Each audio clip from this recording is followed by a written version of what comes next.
As you are aware that EPFO is the largest social security organizations of the country, and it is also one of the top 10 largest social security organizations and sovereign funds of the world.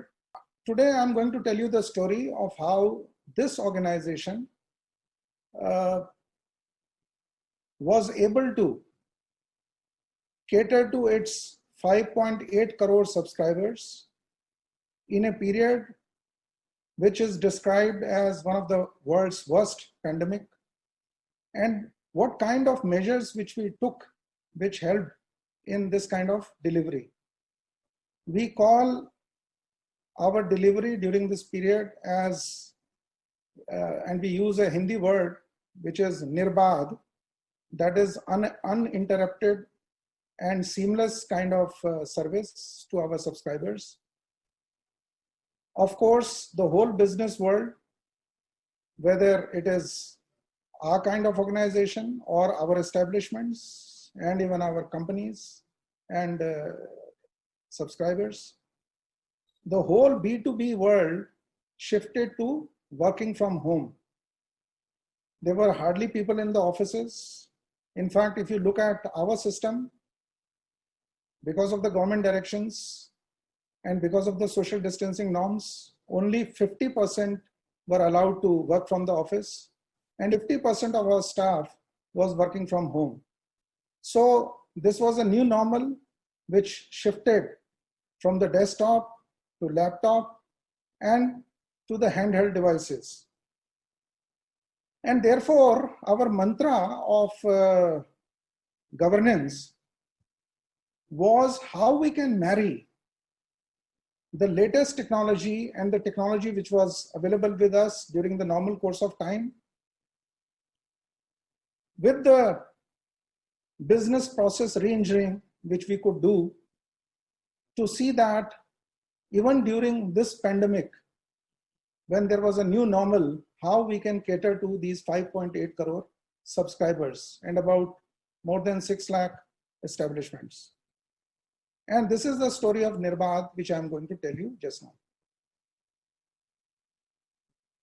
After the lockdown started, and as you are aware that people could not work, people could not join duties, people could not get wages, and they required money in hand.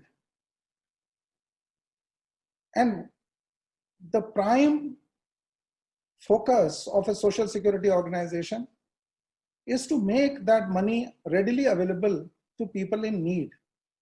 If you are not able to disperse that money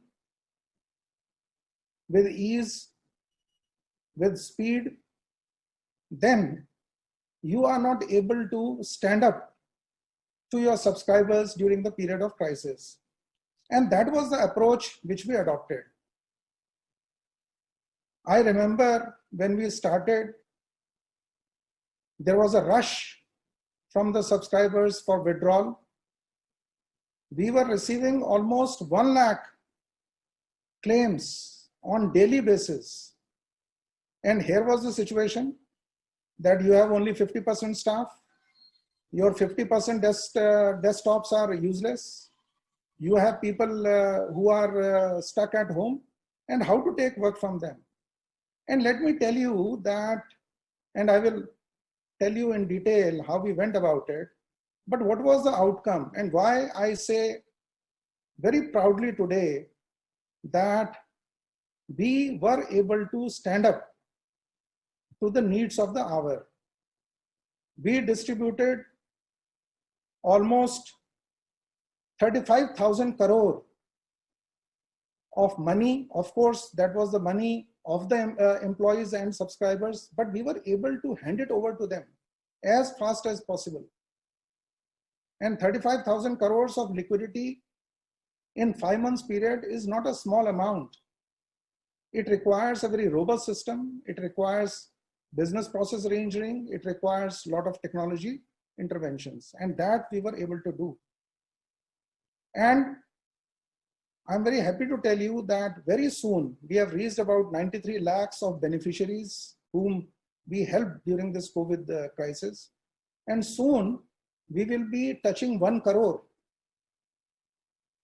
So in 5 months, I'm very happy that we have been able to cater to such a large number of workers in the organized sector. Of course, I know that we could not help the unorganized workers to that extent because they were not part of our social security. But whosoever was part of our social security, we were able to help them out. And what was the innovative solution? The innovative solution was, first we came out with a new advance that was called COVID advance, which could put 3 months of wages in the hands of public. And we realized that speed is the essence. Unless and until we are able to deliver this fast, EPFO was not known for slow speed because people knew that it takes about 20 days to 30 days to get their withdrawals happening. But we realized that we can't, during this period, take 20 days or 30 days. So we devised a system through technology and through our business process reengineering that we could deliver it within 72 hours. And that was a big paradigm shift in EPFO. We brought a system where wherever these COVID-19 claims or illness claims came, we did centralized scrutiny and then send it to our offices which were working on half strength. And this combination of preliminary scrutiny and the final dispersal reduced time considerably. And therefore, the organization which used to take more than 20 days started delivering things within 72 hours. The other issue which came up was that there were states like Maharashtra where, because of the seriousness of the pandemic situation, only 15% staff was allowed, not 50% even, 15% staff was allowed. And in Maharashtra, because of the being business center, a lot of company headquarters are there, and therefore a lot of employees withdrawals take place from Maharashtra or from Bombay. And we realized that with 15% staff, it is not possible despite our auto settlement. And the pendency was piling up, and we had committed to public that we will be doing it within 72 hours. So we came up with a novel idea, which was, and this happened for the first time in EPFO, that our Madurai office, our Jaipur office, which is considerably in a better position, we will ask them to take up these withdrawal cases and disburse it from there or process it from there. Of course, the disbursal took place from Bombay office only, but they were processing it on behalf of, say, Bombay, Dadar, Bandra. And that helped us even in cases of, say, Maharashtra or Pune, or even in Ahmedabad and other places where the severity of COVID-19 was very, very high, we could keep to our promise. So these two innovations really helped us a lot. The third innovation, we knew that these 50% staff which are stuck at home, they are not able to access their desktop terminals in the offices. So we thought, what kind of work we can give to them? And then we realized that our online system required KYC seeding. And there are a lot of people who could not do online filing because they could not do KYC seeding. And there was a huge demand coming from people that because of the KYC, they are not able to apply online because we had made it completely faceless, completely contactless, completely paperless. And then we came up with this innovation, I would call, that we provided all the details of all the employees through the internet in a secured manner to our employees who are working from home to help update KYC. I'm very proud to tell you that our staff, which was at home, stuck at home, they could correct demographic details, the KYC details of almost 1.65 crore subscribers. Now these 1.65 crore subscribers having their KYC updated, they are in a position to file online claims. So we brought them into fold. Otherwise, they would have got stuck, nothing would have moved. We also allowed, because we knew that establishments are not working, establishments are closed, the particular company, particularly those small firms, less than 50, less than 100, they were not having this wherewithal to do things for their employees. So two more things we brought. We empowered the subscribers to do on their own. One is that the transfers of their accounts, because if you have moved from one company to another, your transfer of accounts, so self-transfer of accounts we did. And we also allowed that if you exited a company and you wanted to withdraw completely, you could put the exit date on your own. So the employee himself was able to do self-exiting through our system. They were able to do self-transfer accounts because there was an auto trigger which we started doing this. And let me tell you one very important thing. During this COVID period, not only we ensure that our offices remain at least partially open, deliver to the public, but we also ensure that our productivity rise.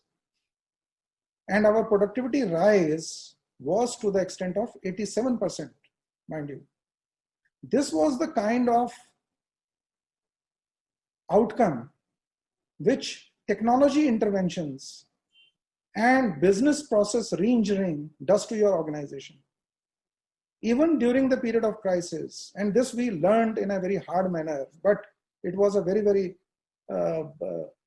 encouraging experience for all of us, that we were able to raise our productivity by 87%. And our moving from desktop to laptop to handheld devices, let me tell you, we lapped on to Government of India programs. We knew that there is an Umang app which is available on mobile. Even if you do not have a very high level smartphone, you can use your mobile and you can you can put that Umang application on your mobile. And we allowed our subscribers to file claims through mobile application, through Umang application. And let me give you another fact which glorifies our organization in a very right manner, that on Umang application, if there is a single organization in the country, and not only single, which is the largest and heads and shoulders above any other organization, that is EPFO. Our footfall, our access on Umang application is 88%. So many things in fact surprised us when we used technology and when we used business process re-engineering. Similar things we did for our establishments. As you are aware, they were finding it very difficult for making payments because cash flow was choked, cash flow was not proper, and they required a kind of help. So we separated the process of ECR filing from the payments. And we told them that you please keep on filing ECRs, payments you can file later on. We waived damages, but we separated through technology the ECR filing and the payment filing. And therefore, the kind of flexibility we could provide to them. In fact, the other government scheme, which is of PMGKY, where we gave 24% from the government side as subsidy to all these units which were having less than 100, earning less than 15,000, because we thought they are hit the hardest. They were able to claim subsidy benefit by just filing ECRs and not making any payments. So that was the kind of innovation. That was the kind of business process ranging we did to our establishment. More importantly, we told them that it is not possible. We do not want to scare you. We will stop all physical inspections. We will move to e-inspections. And we provided a portal to all the employers that if we feel that they have defaulted or there are certain issues, they come to know from us so that they can reply through that portal. So this was a new kind of innovation which we did for our 6.6 lakh contributory establishments. For the pensioners during the COVID period, we knew that they cannot come physically to say that I am alive. And in fact, this is a very harsh kind of a condition. So we made that you can file your digital life certificates through Umang application through their mobile. And we provided, if somebody was retiring on a particular day when the day was coinciding with COVID, we told them that your PPO will reach you in your DigiLocker. So the PPOs, this is a new beginning for EPFO, new digital world for EPFO, where pensioners are getting their PPOs not by visiting any office or not waiting for any postal service or not waiting for any courier. It is getting right at the handheld device on their Umang app in their DigiLocker. So that was the kind of innovation which we did. Now, what is the road ahead for EPFO? The kind of lessons which we have learned and what we have seen, that how the technology, if it is used properly, if it is oriented towards public needs, how it can catapult you into reaching out to millions. So that is the way ahead. And I will tell you that 5 areas we have identified, and I will be telling you about those 5 areas, that what we are planning for the future of our subscribers, future of our establishment, and future of EPFO. We know that these days data is easily available across the board. We have income tax department, we have GSTN working very well. We have MCA portal, and now in fact, we have moved our registration because we wanted ease of doing business. So we have moved that there should be a single registration. Earlier, people were coming on Shram Suvidha portal, then other portals for other things. So now only registration will be available on MCA portal for everybody. So all the companies who are registering on MCA, they will be able to register with ourselves automatically. And therefore, we know that people, organizations, establishments, they are registering across the board. And so this data is easily available, and we are all government departments. So if this data is easily available, then in that case, our governance can be based on this data. And if we use AI intelligently, then this AI can generate enough sources for us to know what is happening in the industry. And if we know better compliance, we want to do better compliance, then we can do that better compliance easily through networking this data and by using AI. So that is going to be our next stage, where our compliance will be totally dependent upon the AI. Second thing is that still, we go for physical inspections, and that is a dreadful thing for people. I think industry may be listening to me. They know that how dreadful it is that some inspector landing at your premises. It is not a good sight, it is not a good feel. And what we feel that if you have a big data analytics at your end, and you have all this information data which is available, and you do the big data analytics, you need not do any investigation. You need not go to somebody's house to know that whether he is complying properly or not. Through his other returns, through his other data, we would be able to know. And then just to catch a few, to disturb many is not a good policy. And therefore, we are now moving away from that policy. We will be replacing investigation through big data analytics. So that is the second approach which we are going to take. The third thing is that, again, hearing, giving time, sittings, delays in sittings, postponements. I mean, this take hell of a lot of a time of a good businessman. If you are busy in explaining yourself to all the different departments and to EPFO, then where is the time to do business? So we are going to replace through virtual hearing. We are devising a system. COVID has come as a handy experience to us.